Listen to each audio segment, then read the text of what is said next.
Okay, so we're back. So let's see if I got this one to work. So again, I'm going to go to the code editor. I'm going to do upload and run. Successfully compiled. My simulator is starting. Let's see if I can get this to go. All right, now they're both turning on. They're both turning on. There's a little exclamation mark over here.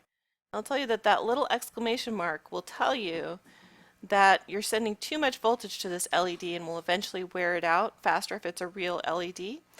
You're going to learn how to manage, if you want to learn how to get the right voltage going through your components, you'll need to take some of those circuitry classes about when to use a resistor, what is a resistor, when do we use them, and those type of things. I really encourage you, I put some links on our Power School learning page.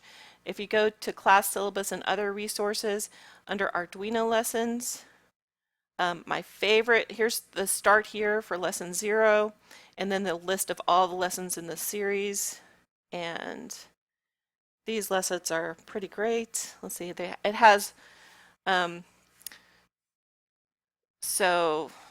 analog sensing light, making sounds, DC motors. These are how, if you want to build a robot. These are if you want to build other stuff.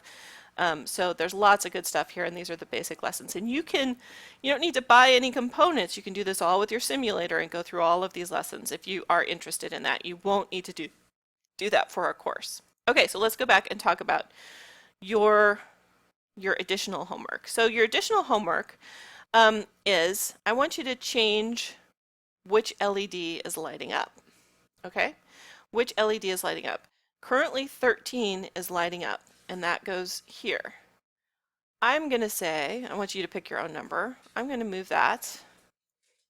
Oops, come on. Move with me. Oh, I have to stop the simulation.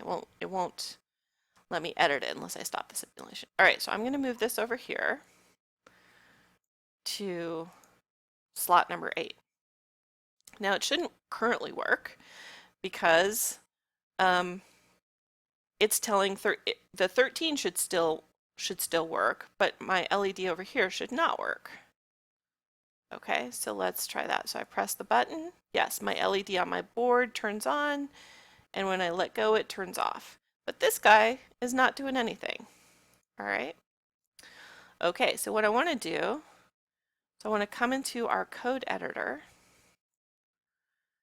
and I'm going to just change a few things. All right, so what if I just change this LED pin to 8? This is going to show us the value of variables.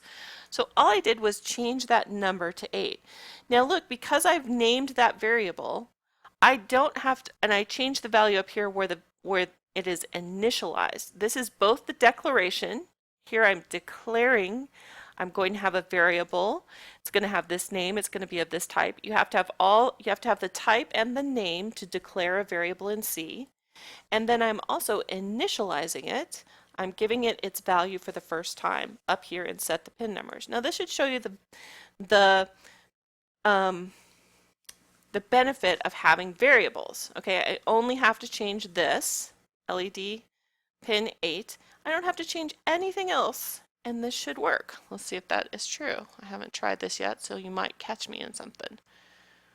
All right, so it's successfully compiled. It's uploaded and running. Let's try it. Yes, it is turning on. It is turning on. Okay, so this is what I want you to try to do. I want you to try to do this yourself.